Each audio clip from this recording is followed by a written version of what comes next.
we are going to discuss about Philip Sidney and his strong defense of poetry against the Puritanic accusation. In his defense of poetry, Sidney begins from his quotation of Plato, as Goshen had taken Plato's help in denouncing the contemporary poetry. Sidney has started his defense by telling that poetry is the representation of nature, which is full of diversity of living experiences and beauty. But at the same time, he is also elaborating that nature never set forth the earth in so rich tapestry as diverse poets have done, neither with so pleasant rivers, fruitful trees, sweet smelling flowers, etc. etc. That means, if you remember the theory of mimesis from Plato and Aristotle, Aristotle had said that poetry is an imitation of the nature or the ideal in the nature. So Sidney is taking help of Aristotle to prove that poesy, in page 91 he is telling, second paragraph, poesy therefore is an art of imitation, for so Aristotle termeth it. So Aristotle said that poetry is an art of imitation. And why? That is to say, a representing, counterfeiting, or figuring forth. To speak metaphorically, a speaking picture with this end to teach and delight. So Aristotle had said that poetry is an art of imitation to teach and delight. It is having dual objectivity, teaching and delighting. Therefore, he is telling that of these have been three general kinds, the chief both in antiquity and excellency, which they that did imitate the inconceivable excellencies of God. So, nature in its excellency created by God is imitated by poetry. That means is telling about the same thing that Aristotle had said, that poetry is an imitation of the ideal in nature. The second kind is of them that deal with matter philosophical, either moral or astronomical or historical. And secondly, he is telling that poetry deals with matter philosophical. Poetry deals with philosophy, either moral or astronomical or historical. So poetry doesn't deal with any falsehood, any false promises. Rather, it derives morality or philosophy out of the nature or the experience of life in nature. And then he is talking about the third. The third indeed write poets, of whom chiefly this question ariseth, betwixt whom and this second is such a kind of difference, as it is twixt the manner sort of painters, who counterfeit only such faces as are set forth before them, and the more excellent, who have been no law but wit, bestow that in colors upon you which is fittest for the eye to see. And the third thing is that what poetry imitates? The poetry imitates which only can be realized, only can be interpreted, or only can be related to the common experience. That means from the first to third, Sidney is talking about the role of the poet as the mediator between the God or God's creation, that is nature, and ordinary man who is living within. Poet's job is to interpret God's design, God's morality, God's philosophy to the common man. So, poetry is an interpretation of God's design to man. So, in this way, he is almost conforming to Plato and Aristotle's concept of imitation. Then he is comparing poetry with philosophy and history. In page number 93, at the beginning, he is telling, therefore, compare we the poet with the historian and with the moral philosopher, and if he go beyond them both, no other human skill can match him. For as for the divine, with all reverence, he is ever to be expected, not only for having his scope as far beyond any of which. So he is telling that poet can only be compared either with a historian or a philosopher, and he cannot be compared with any other. He cannot be compared with a painter, he cannot be compared with a musician, he cannot be compared with an astronomer, because poetry is having both these dimensions. The philosopher, therefore, and the historian are they which would win the goal, the one by percept, the other by example, but both not having both, do both halt. But then he is telling, if we compare poetry with philosophy, what is philosophy? Philosophy is a perception, is a view of life.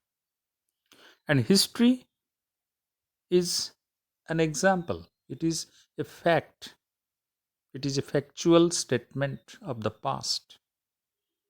It doesn't represent a perception.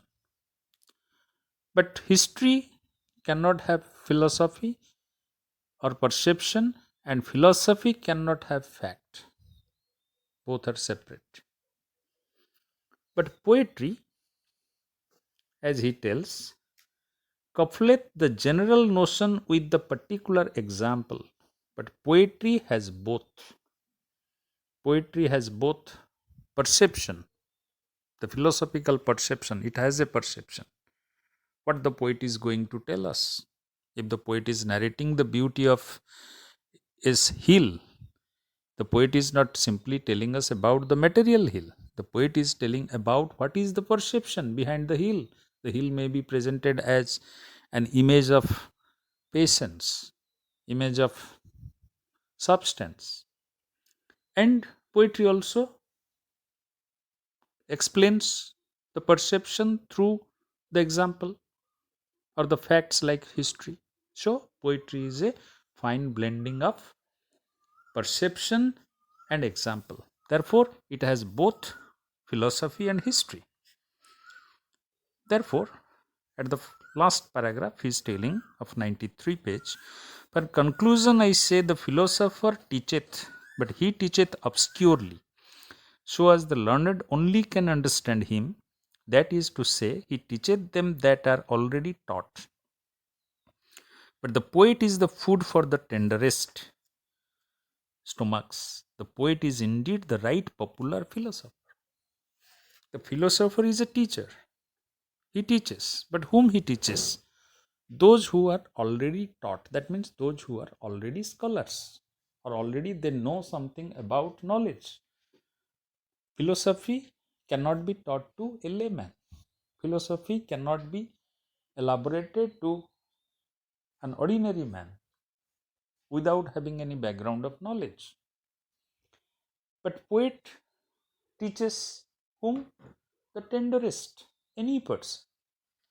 Poetry is meant even for a child. A child can be taught through poetry. Therefore, he is calling the poet as the right popular philosopher. Mark it for objective question, that what the poet is called in relation to philosophy by Sidney. So, the philosopher, the poet is called as the right popular philosopher. Then he is telling that poetry ever sets virtue so out in her best colors, making fortune her well-waiting handmaid, that one must needs be enamored of her. So, when poetry is being elaborated, or poetry is elaborating the nature to the ordinary man, it sets virtue in its best of colors.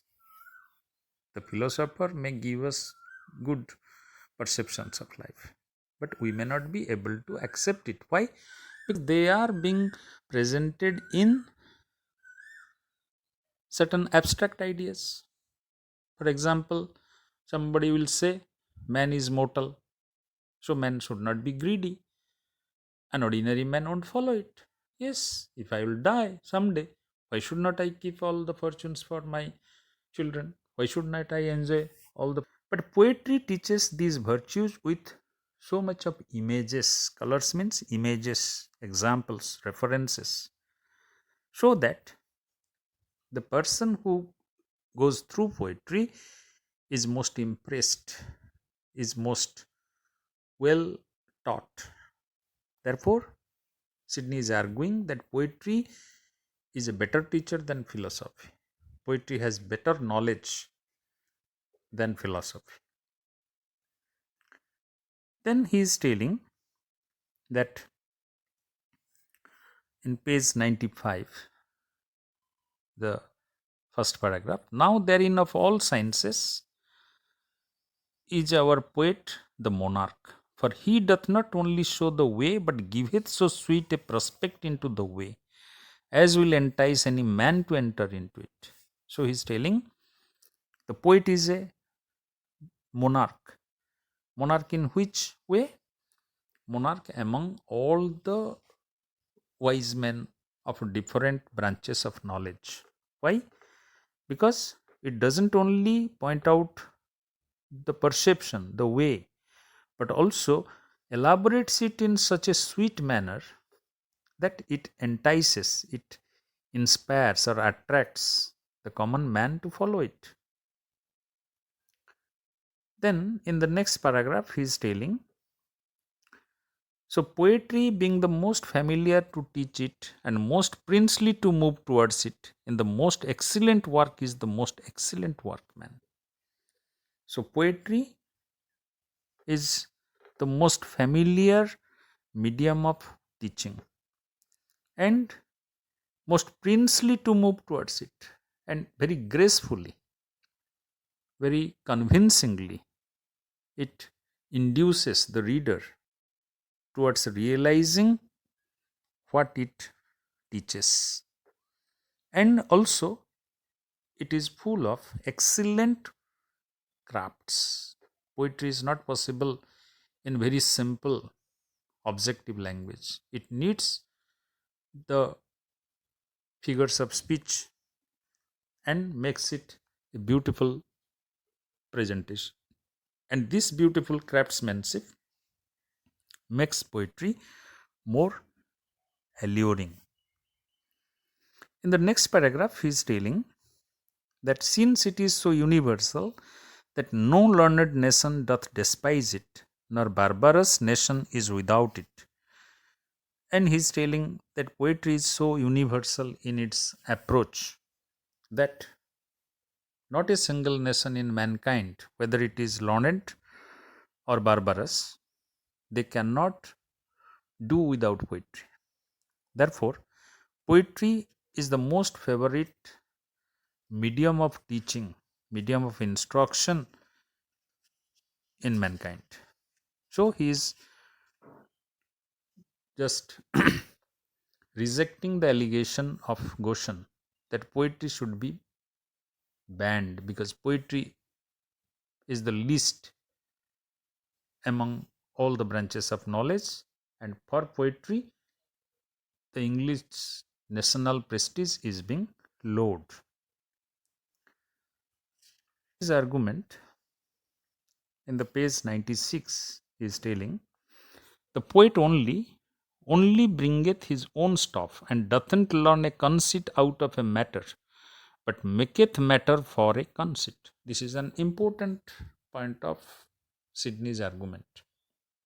He's telling when the poet is imitating, the poet is creating poetry, he brings his own stuff, he brings his own imagination, his own ideas how to relate. And his ideas are not very different, they are taken from the common experiences of man. But poet thinks it in a very novel manner. So he makes comparisons, he brings references, and doesn't learn a conceit out of a matter. This is important, that the poet doesn't learn conceit out of a matter. That means from a particular incident, from a particular aspect of life, he doesn't want to create something very intelligent or witty by deliberation. He doesn't create something intentional wit out of the ordinary things. Rather, maketh matter for a conceit.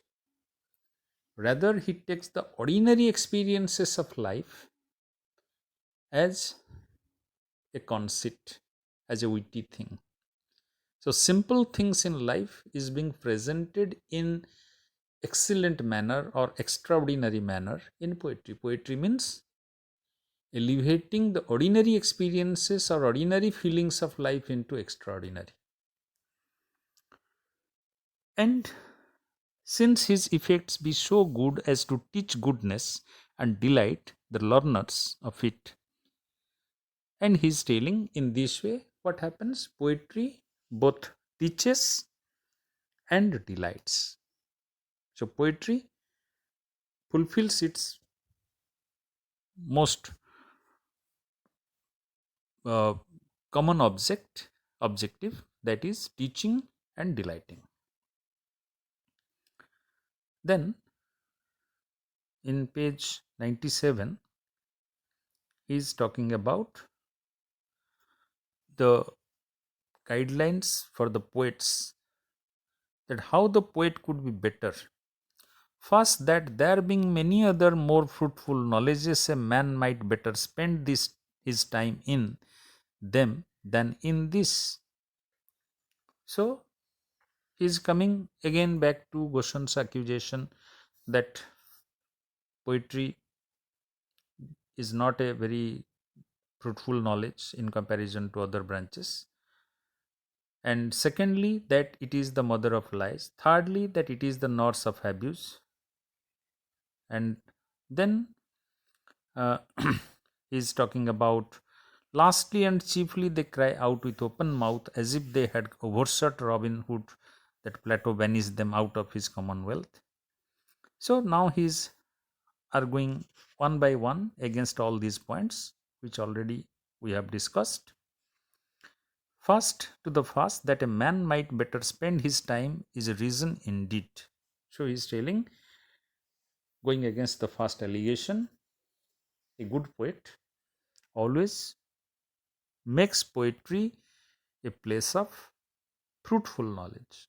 Through poetry, he teaches the great things of the world, the great philosophies of the world, the great histories of the world, without making the reader realize that he or she is learning all these. The reader of poetry or the listener of the poetry is never aware that he or she is going through the philosophies or histories. But being entertained by poetry, he or she learns them very comfortably. About the second allegation, he says, to the second, therefore, that they should be the principal liars, I answer paradoxically but truly, I think truly that of all writers under the sun, the poet is the least liar. He is telling poet is the least liar. That means poetry is a blending of truth and falsehood. Poetry is both true as well as false. But the poet is a liar in the least manner in comparison to others. If then a man can arrive to the child's age to know that the poet's persons and doings are but pictures what should be, and not stories that what have been, they will never give the lie to things not affirmatively. So he is telling, suppose a person has gone through the poetry in his childhood. For example, if you have gone through any poem in your primary school, or maybe the rhymes Twinkle, Twinkle, Little Star. So, what impression you carry from the childhood? You carry from the childhood the impression that the stars are twinkling and they are wonderful things, they are our best friends, etc. And when you grow up, what happens? Do you find your knowledge about the stars change significantly? I don't think so. You may be studying science, you may be studying astronomy, and you may be realizing the stars are far, far away from us. But still, in a dark night, when you are under the stars, you feel very homely with the stars. You feel very friendly with the stars. So, how it is? It is because of the impact of poetry. So, poetry is not a liar. Poetry is never telling you that the stars are very near your home. The poetry is simply telling, twinkle, twinkle, little stars. They are very little. You may argue, no, these stars are huge. But the stars are huge, but they seems to be us very little. And when they seem little, we fall in love with them. We cannot fall in love with a huge, huge thing.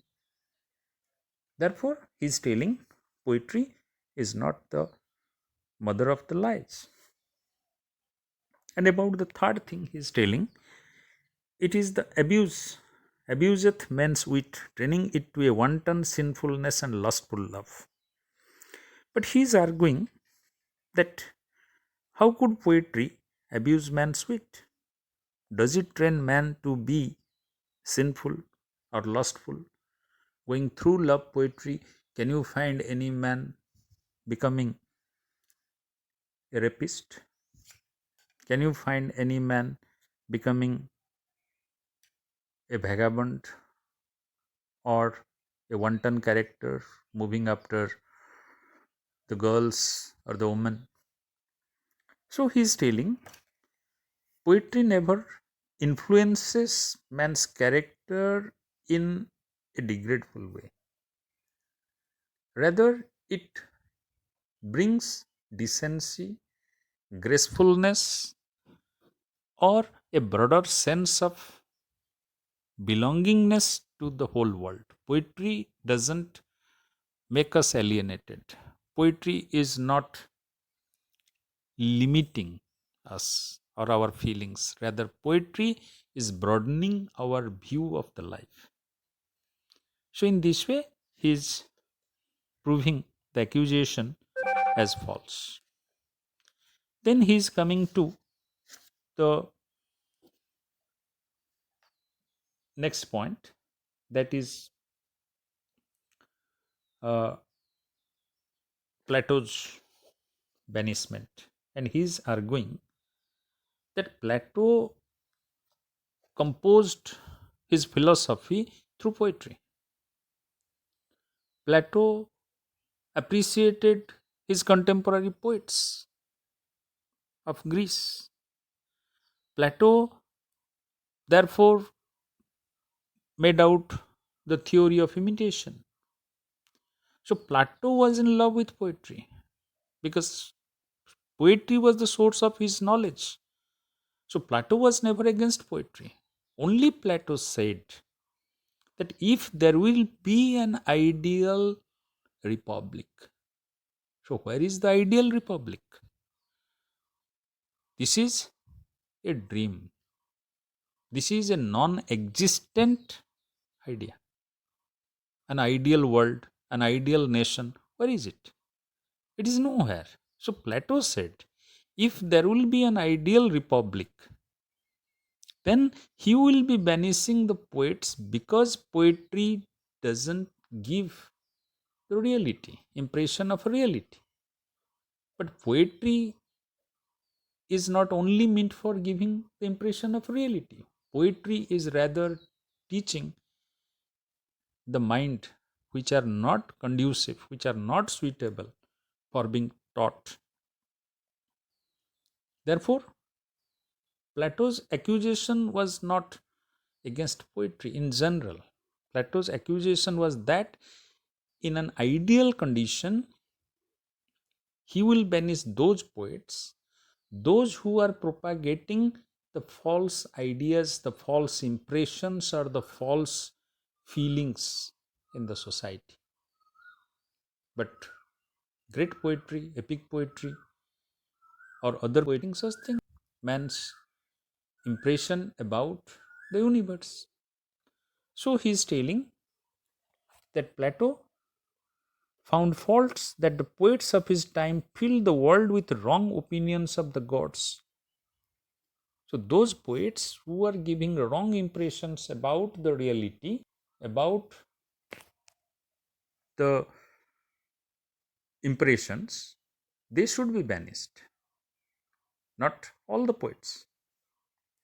So in this way, Sidney is strongly defending poetry. And then he is talking about tragedies and comedies, and is also defending the contemporary drama by telling that these dramas, which were also having poetry as the medium, they were not creating any false impression on the mind of the audience. Why?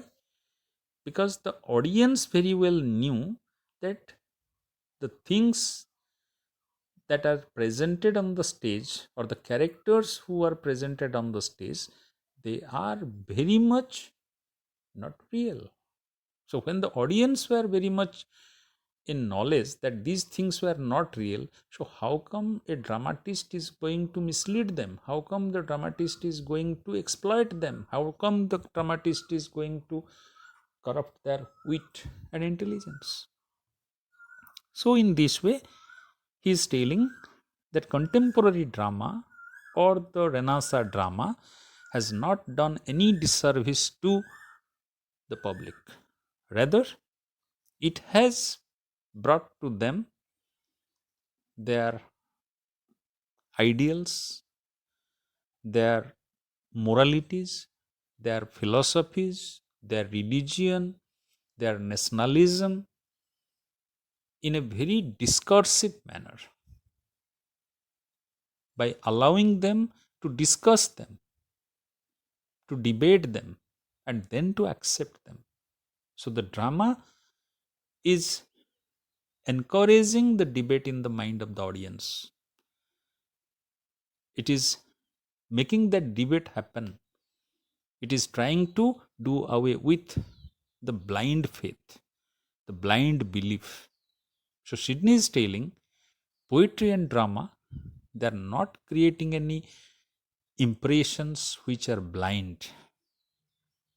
Rather, they are giving man the true perception of life, the true thoughts, and as a result, they should be of paramount importance in a society.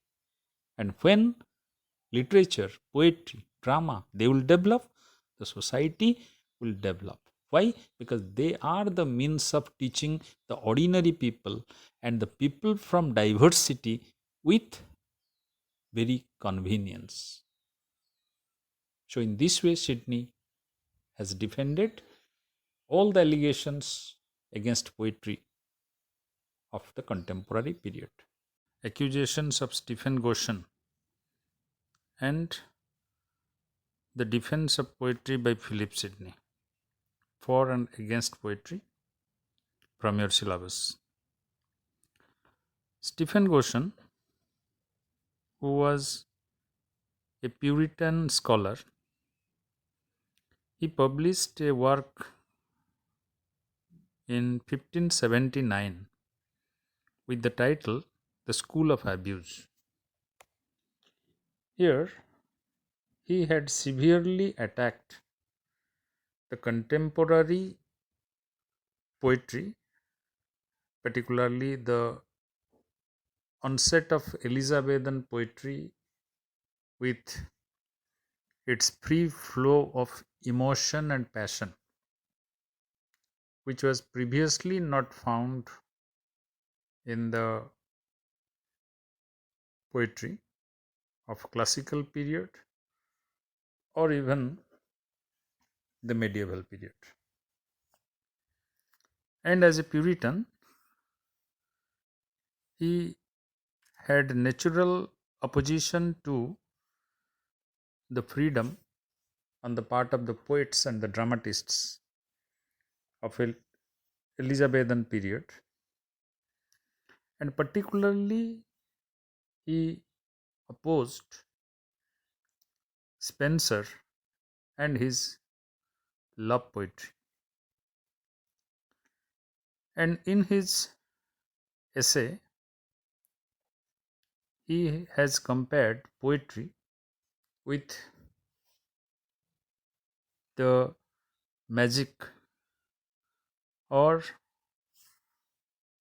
such type of works, and he blames poetry as the root cause of all maladies in the society.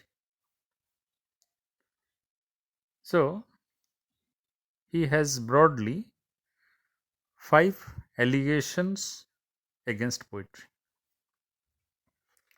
The first allegation or the accusation was that poetry, in comparison to other branches of knowledge, is a sheer wastage of time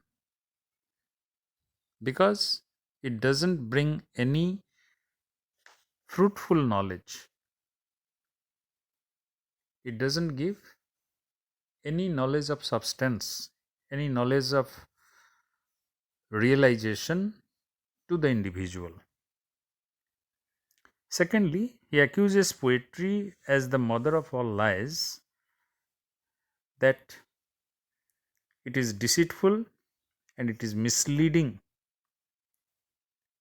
and particularly it is unsuitable for the youth.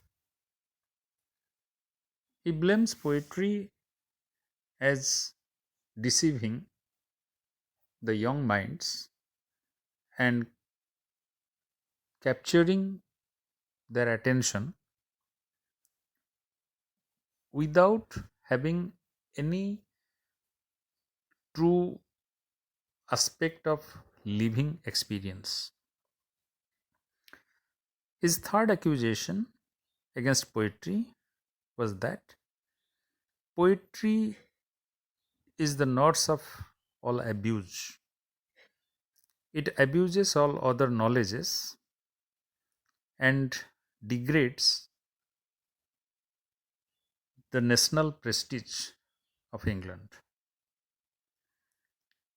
He elaborates that poetry is not the representation of true emotion or feelings, rather, it is a caricature of the feelings or emotions, and as a result, it abuses the true emotion.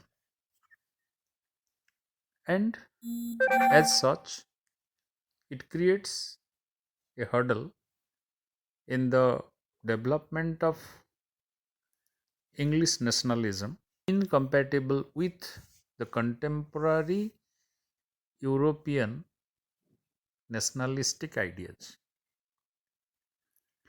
And finally, he quotes from Plato's Republic, and by citing Plato's opposition to poetry in a particular aspect, he also suggests that poetry should be banished from the Commonwealth. As Plato had suggested that poetry should be banished from his ideal republic.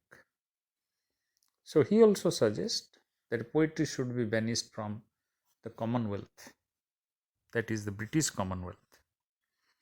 So in this manner, Goshen has used very aggressive opposition to contemporary poets and poetry, as well as the dramatists, and he suggests that the characters presented in the drama are misleading, they create a false impression, and similarly, the poets can be compared with the pipers and players who do not give any substantial or true knowledge or pleasure. Rather, their providing of pleasure is based on deceit and virtual replay of the reality. And these accusations of Stephen Goshen was very counterproductive at that time, to which the contemporary writers like Philip Sidney and Thomas Lodge, they had reacted in their writings.